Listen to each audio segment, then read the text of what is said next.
week 11, I believe. I'm your host, Noah Love of the Don't Argue with the Facts podcast. Today, we will be going over all the action in college football.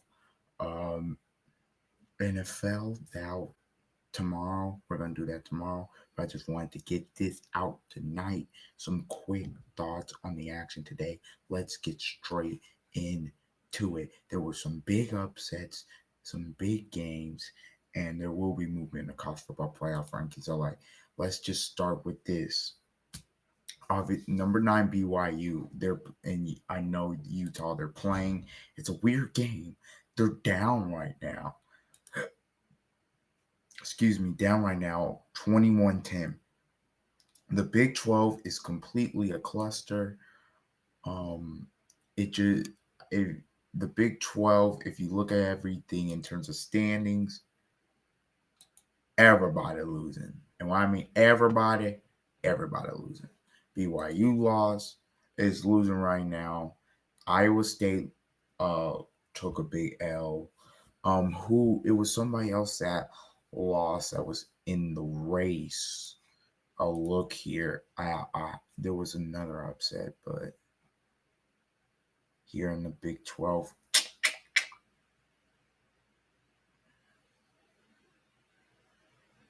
I know Colorado won today, which for them was huge. Now it's just Iowa State that lost. So yeah, I'm getting into it. Let's just start from number 1. Oregon, they destroyed Maryland. Their defense played well, offense plays well. Oregon's going to go to the Big Ten championship game. They're going to be the number 1 team in the nation. Their next 2 games are at Wisconsin. They'll take care of business, and then they get bye week. Then their last game is Washington. They'll take care of business. They'll go in there 12-0. Ohio State took care of Purdue. We knew that was going to happen. 45-0. Offense looked good, but it's Purdue. What else is new? Run game, decent. Defense, really good. Purdue just stinks. Purdue is now laughing stock of the Big Ten. Purdue in 2 weeks' time has a massive showdown, which against the Indiana Hoosiers and Kirk Cinetti, which we will get to that game because I have thoughts on it. A lot of thoughts. We will get to that game. We will get to that. Just going down the line here. Look, and I'm gonna take. Okay, I'm gonna talk about these next 3 games more in depth. Let's start with Texas at Florida. Texas beat these boys like they stole some.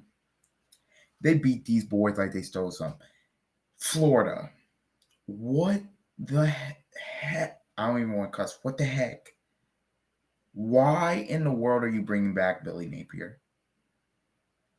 I don't. After you announce you bring them back, which everybody's like, not really the greatest move. But okay, they're playing better, and then you go out and you get boat raced by Texas. Quinn Ewers, they made him look like he. I mean, either Quinn Ewers is back or Florida defense did not complain. 19-27, 333 yards, 5 touchdowns, no picks. They ran the ball for 210 yards. Texas offensively did anything and everything they wanted.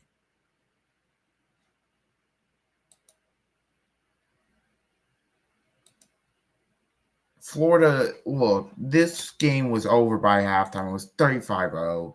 And then, okay, you're still trying to play hard, coach hard, whatever. To me, Texas, and I'm going to show y'all their remaining schedule here. Massive. You're at Arkansas. Now you've got Kentucky. And then you get Kentucky. Then you're at A&M.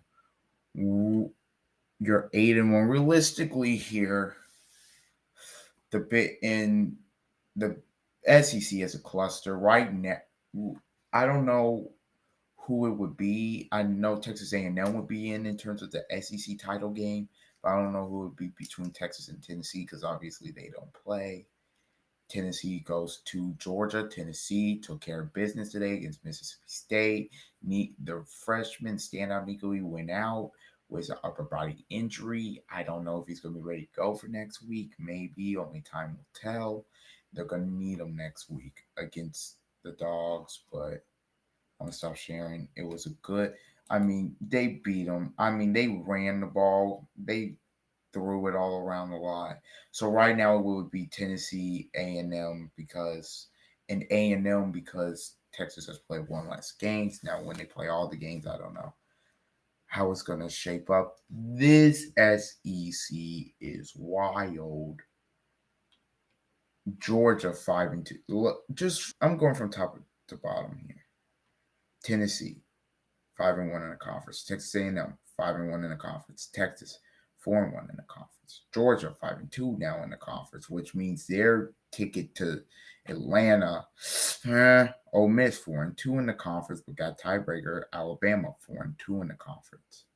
We'll get to them. Missouri 3-2 in the conference now. They got crazy finish. LSU 3-2 in the conference. Yeah, Texas, they just dominate. But again, it's not a good Florida team. I'm not gonna read too much into it. I'm not gonna say they're the best team in the SEC. I'm not gonna say they're the best team. Let's see what happens when they play Texas A&M. Let's see what happens. Miami and Georgia Tech. Oh, do I have some thoughts because Cam Ward couldn't bail you out here. The SEC, the ACC, wild. SMU had the best day. They had the best day out of the whole SEC. And you're saying, how do you say that? Because they didn't play. Well, they're in first place because Miami lost. And now Pittsburgh lost as well. They're frauds. They're done. Miami can still make the ACC title game here, but this is a tough loss. That defense is, I don't know, you're a prime upset candidate because that defense, they could not stop Georgia Tech for the life of it, for their life. I mean, you got to think about this, y'all.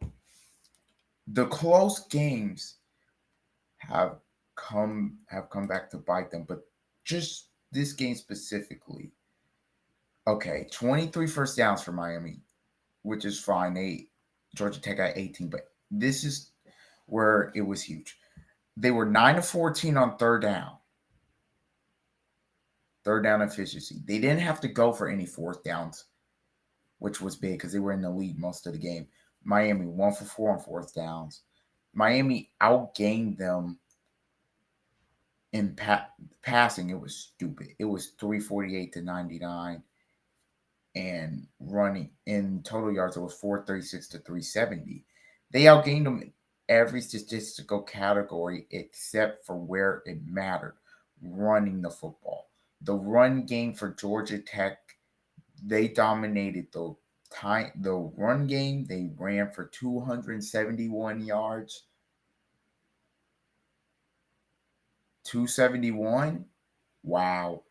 And then they controlled the time of possession 35 minutes. Georgia Tech, they were primed to get this upset because of the way their defense was sensational. Look, they were getting after Cam Ward all day. Their defense played sensational. Offensively, they didn't throw the ball as much as you would like, but when you have a run game, and I'm actually seeing it on TV, when you have a run game like they have, you don't have to. I mean, you got to think about it. Haynes King, who's the quarterback, he had 20 carries. He had 93 yards and a touchdown. Jamal Haynes, 3 carries, 83 yards and a touchdown. 65 was the longest. Singleton, 6 carries, 34 yards. Trey Cooley, 6 carries, 26 yards. It's just you have so many guys chip in. And then on the defensive end, they just got after Cam Ward. I think throwing that 4-man rush really got to him. I think throwing blitzes at sometimes. Look, Cam Ward, he's trying to carry this team. He's putting the team on his back, but I don't think if they get to the playoff now, I don't know. Will he be able to carry them to a national title? I don't know. I don't think so because their defense is just, they struggle so much. And Georgia Tech, this was a game where Georgia Tech, from jump, really, they controlled it. Once it got 21-10, that's when they started to control the game. And you were waiting for Miami. Okay, here's the run. It's going to be just like the Duke game where they blew the doors off of Duke. Here's the run. And then the run never came. It never came. Yes, they got the ball left with the chance to go down. Obviously, a fumble happens. Forced the fumble, got the sack on Ward. He loses it this time, and that's ball game. Georgia Tech with a massive, massive, massive, absolutely massive upset. You gotta love college football. And then I wish I could show. Can I show y'all the storming in the field video? I don't know if I could copyright, but yeah, I'm probably just gonna show it because I don't care about copyright. They don't. I mean, I don't care. So yeah, I'm gonna show it because this is what make college football so great.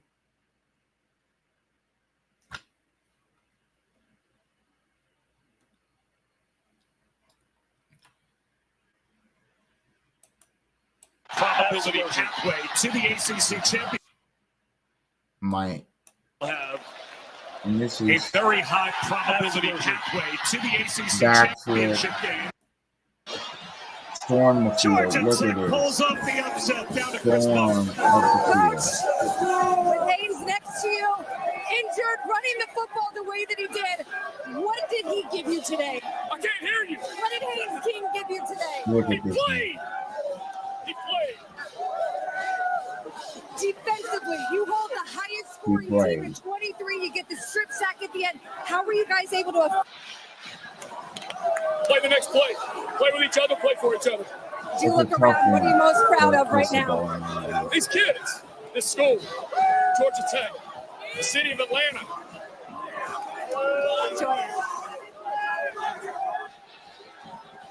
And this is a team with Georgia, and obviously you see it. This is a team in Georgia Tech who have been decent all year. Obviously, they got the win against Florida State early in the year. Georgia Tech was a team that was on the cusp of being a good team this year. That Florida State win, you thought that would be their signature win. Florida State's just winning the dumps. Georgia Tech needed that real signature win. They got it today. Happy for Brent Key. Happy for Haynes King. Happy for Miami. It's back to drawing board. I'll see the Tuesday night rankings. To me, was where are they going to rank Indiana? Because I'll get to that, because if you didn't see, they're 10-0. They did struggle with Michigan, but teams in front of them lost. So I want to see where they rank them. I want to see where they rank Georgia for getting obliterated by Ole Miss today, which is the next game I'm going to talk about. And then I want to see where Bama, how far are they going to push them ahead for dominating LSU? Because LSU's playoff hopes, they're done. It's over. Joe over. Just done. But yeah, let's get to this Ole Miss Georgia game because I have a lot to say. Look, Georgia, Ole Miss, this is the biggest win of Lane Kiffin's tenure there.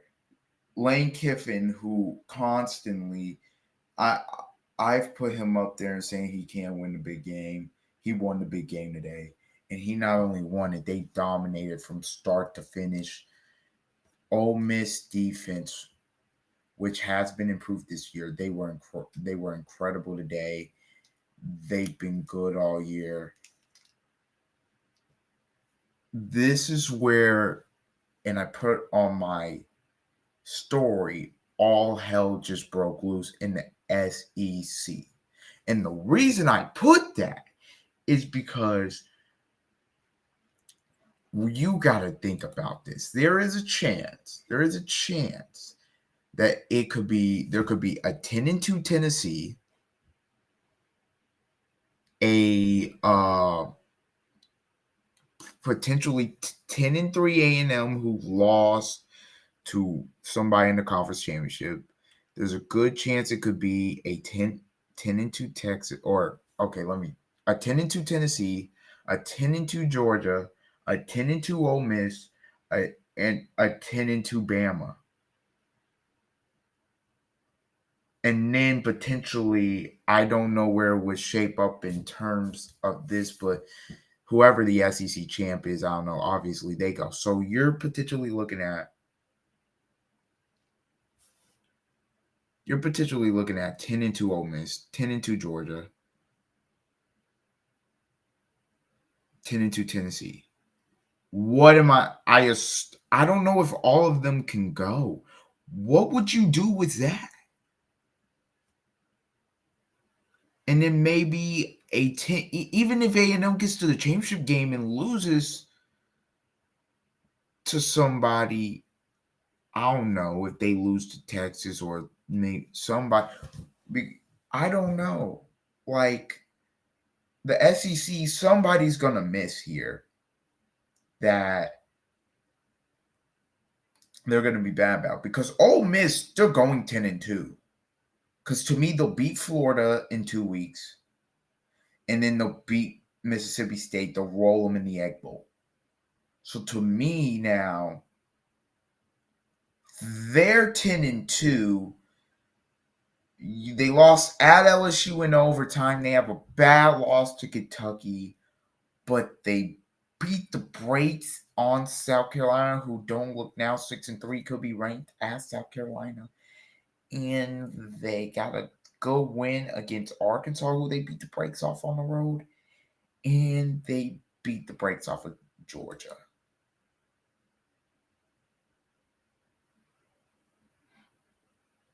It'll be interesting to see where they're ranked. But Georgia, Carson Beck, bro, he's got like 12 picks in 4 games.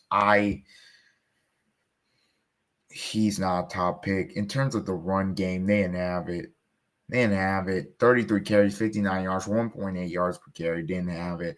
Offensively, their outside weapons, they just don't have them right now. Ole Miss dominated this game against Georgia. Dominated. And for Lane Kiffin, as a guy who, the one big real thing in his tenure is he can't win the big game. He hasn't been able to get that signature win. Really, I mean, I know he won LSU last year and it came, but like in terms of the playoffs, when he has a chance, he goes on the road to LSU and loses. He loses to Bama. Who else does he lose to? Or loses at Georgia last year when there was a chance. Maybe get into playoffs, get dominated. This is a guy who that's been the criticism. And again, the criticism showed up last year at LSU. Controlled the game, was the better team for most of the game, and then in overtime, they can't get it done. It didn't have to go down overtime against the best program in the country, essentially, for the past couple of years. They dominate. Obviously, Georgia, they don't look like to be the same team, but that is a great program season-defining win for Ole Miss, and it's one that they desperately needed. Penn State drum Washington. Penn State's a good team. It's just that big game. Again, they can't win it against Ohio State, but Penn State's a good team. That Minnesota game would be I'd worry about, because Minnesota, even though I believe they lost today, they're still on a roll a bit at Minnesota is what I would be worried about. But outside of that, Penn State, as long as you don't lose, you're 11-1. You're looking like you're going to be a playoff team regardless. You're looking like, because of where the committee has you ranked. Tennessee, they beat on Mississippi State. Look, Tennessee's got big matchup with Georgia next week. I think it's next week. Yeah, it's next week. That if Georgia loses that, they're in terms of playoff, they might be done. If Tennessee loses that, they'll be fine. I think in terms of playoff, they'll be fine. Now the loss to Arkansas hurt them. It'll hurt them, but then if you lose to Georgia, it's just, again, this SEC is going to get interesting. Nico was good. Defense has been fine. The run game, though, is what they've really leaned on more. Samson, he's been really good this season. That downfield passing game, if they can get that going, that's going to be a tough out. Now, here's a game that I told you I was going to talk about. Indiana's 10-0.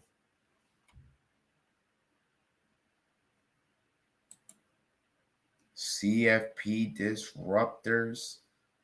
Obviously, Lane Kiffin is one. Coach Prime is one, who we will get into later. And Kurt Cignetti is another. Wow. 10-0. Watching this game, Indiana should have ran away with it. Watching it on CBS, called by Gary Danielson and Brad Nessler.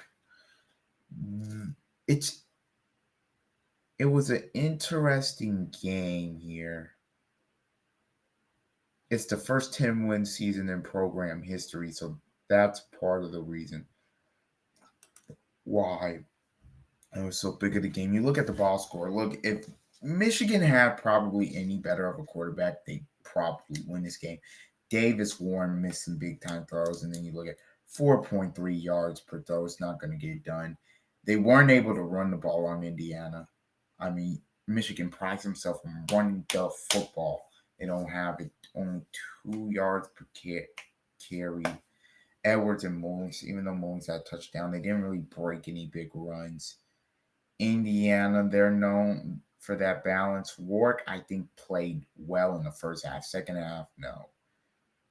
Second half, Indiana's offense was stuck. But then running the football, obviously 40 yards. I give credit to Michigan's defense a lot. They came to play.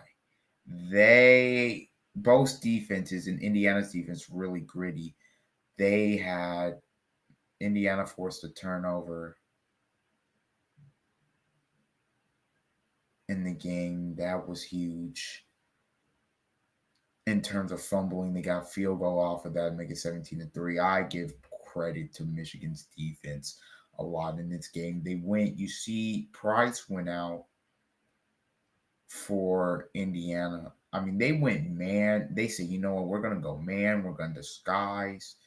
We are going to, sometimes we're going to let our front four just get after you, and sometimes we're going to blitz. And they made Rourke in that offense uncomfortable.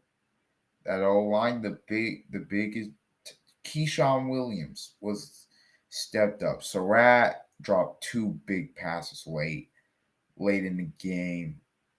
Can't have it if you're Surratt. I think when it's 2 minutes left in the game, and they weren't taking, well, it wasn't 2 minutes left, it was under 3, but they should have took the time down. They were snapping it before they needed to. That's something that could come back and haunt you. In this game, it didn't. Surratt, look, they had a chance to put this game away on multiple occasions. Could do it. Surratt's got to catch that ball straight up. He's got to catch that ball. It's back shoulder. Curtis Rourke, those 2 balls he threw to him, got to catch those. You can't put it much better. You can't put it more on the money than he did. But that defense, I can't say no. Mikhail Kamara, outstanding. Aiden Fisher, outstanding. Jalen Walker, CJ West, outstanding. In the game, Indiana's 10-0, just like Oregon.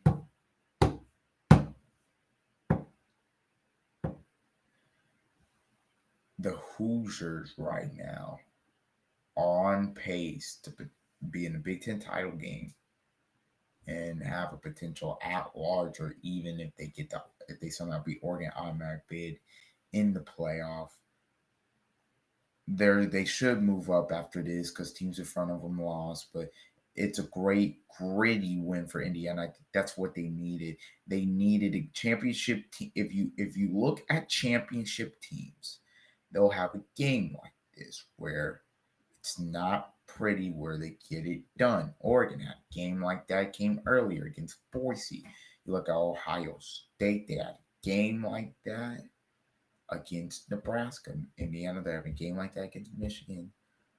Penn State, even though they're probably not going to get to a potential championship game, but in terms of their aspiration of a championship, they had one where they were down against USC and had to come back and got a great win there.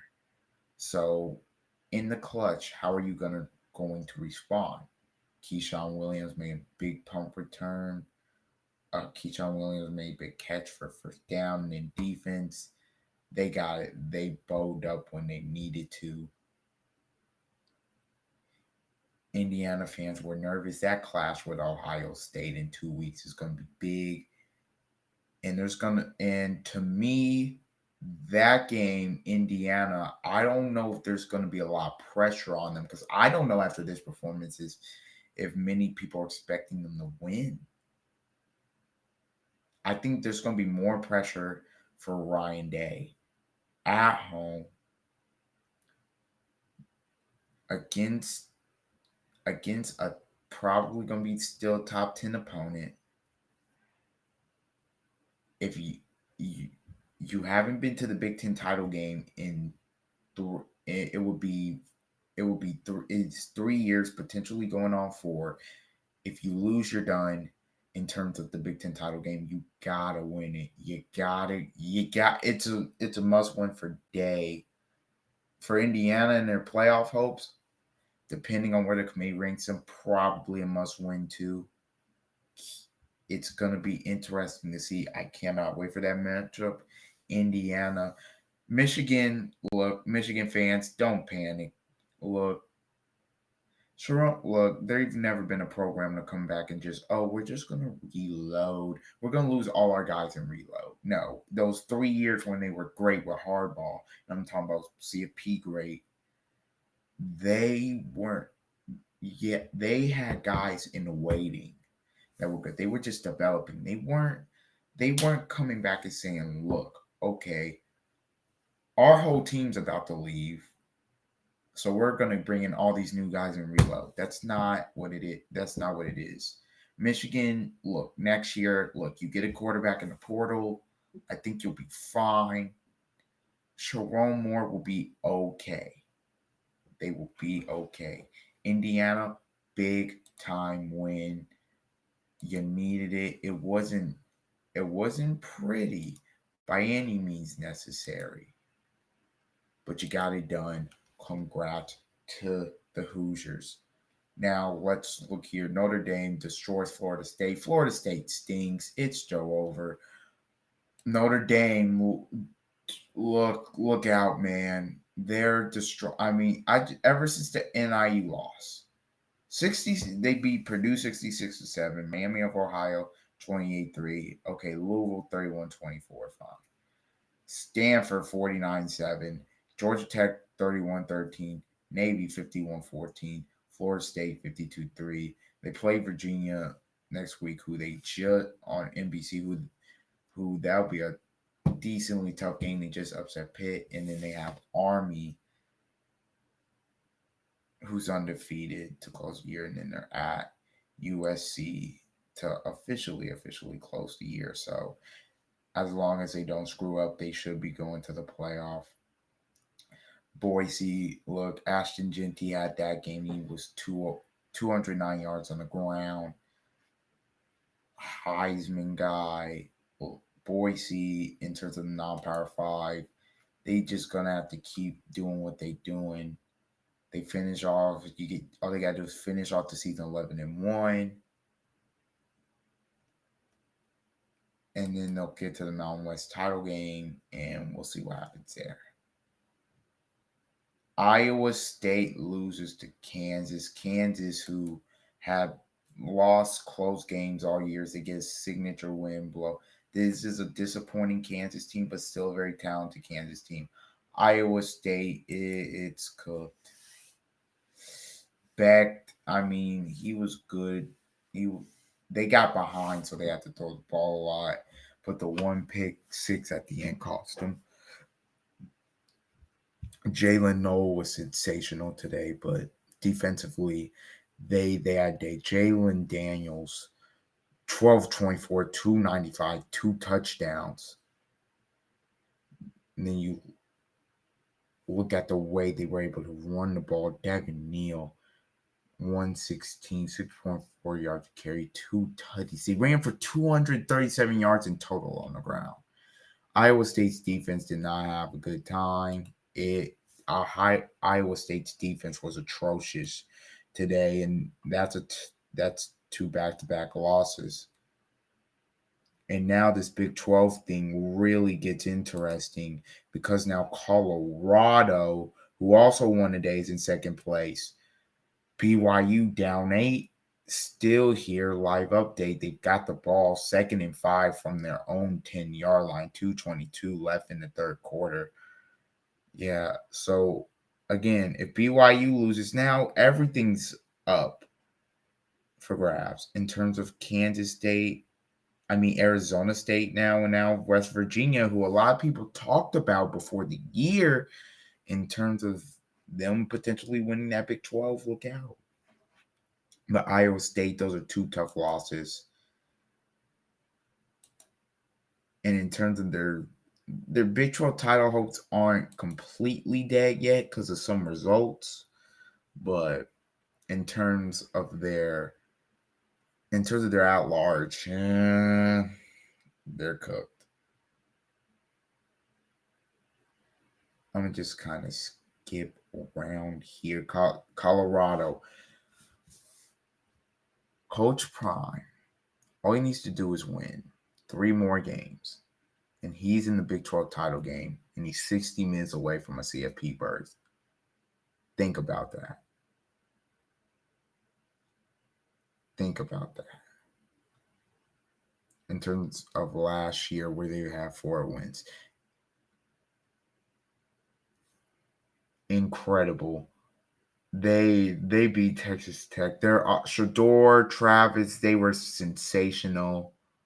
They're just hitting their stride at the right time.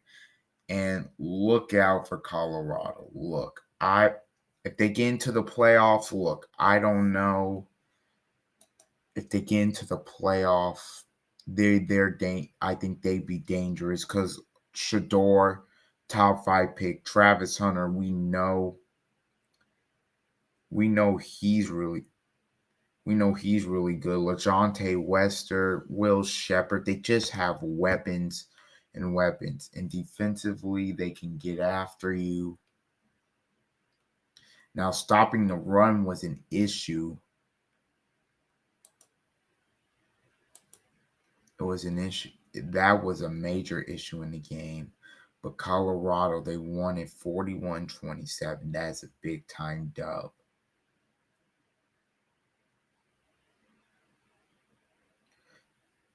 Pittsburgh got upset today by Virginia. Oh, brother, that's brutal to their ACC title hopes. Brutal. Last week taking a beating from SMU. Okay, brutal. Also, is when Clemson won 24-14 against Clemson's defense. Sensational. was sensational. Offense, not that great. Clemson and Pittsburgh play next week, so that's going to be big. And then in terms of that, I think Clemson and Miami don't play. Clemson and Miami don't play. They don't play. They don't play each other. Now, Clemson could lose another game. Look, at home against South Carolina. Look, I don't care what you think about South Carolina. Beamer and them could absolutely go down and win that game. So they could lose another game there. Now, that wouldn't really count to the conference. That would count to the non-conference. But get what I'm saying. Dabo, though, they're in prime position. They are still in prime position, despite the loss last week, to make a run at this ACC championship. Pittsburgh, tough loss. Clemson, great win. Missouri won in a wild finish, 30-23. I mean, not much to say about this. Look, Missouri will go 10-2, but most likely, but they're probably not going to the playoff. They're probably not going to. 4 turnovers from Oklahoma. Just can't have it. Just can't do it. 4 turnovers. 4 turnovers. You're not going to be a good team, especially like Missouri. A good team like Missouri with 4 turnovers, you're not going to do it. And it's tough. But before I get out of here, we got to talk about this game. Got to talk about Bama LSU. Brian Kelly, done. What the heck? This is a must-win game, and you play like that. Your defense didn't show up. Milroe only threw for 109 because you couldn't stop him on the ground. He went for 185 and 4 touchdowns. He basically was Alabama running game. And then the offensive side, look, Nussmeier threw 2 picks, trying to force some things defensively. This was a butt kicking. Alabama came in and they said, nah, we're a playoff team. And we're going to show y'all what a real playoff team looks like. And they whipped LSU up and down the field. So Bama, at 10-2, they're looking good for the playoff. Look, they have to go to Oklahoma, but game they should win that. And then Alabama, and then Auburn and Iron Bowl. They should win that. And if they get some help, that SEC title game could happen. It could. LSU, though, they're done. It's wraps. And you have now, and you have the loss to USC, which doesn't look good. Like it's over for LSU. I don't think they get in. Great win for Alabama. They whooped LSU. LSU came out flat in a game that they needed to win. Can't have that happen. Okay. That is just my, not quick reaction, but that's my instant reaction to college football week 11. I will have my instant reaction to NFL week 10 up on Monday morning. I will record it Sunday night. But this will probably be up in the morning. I'll probably schedule the upload 9 a.m. Y'all can catch it. But until Monday, I guess, or next time, stay blessed, make good decisions. God bless this country, and see ya.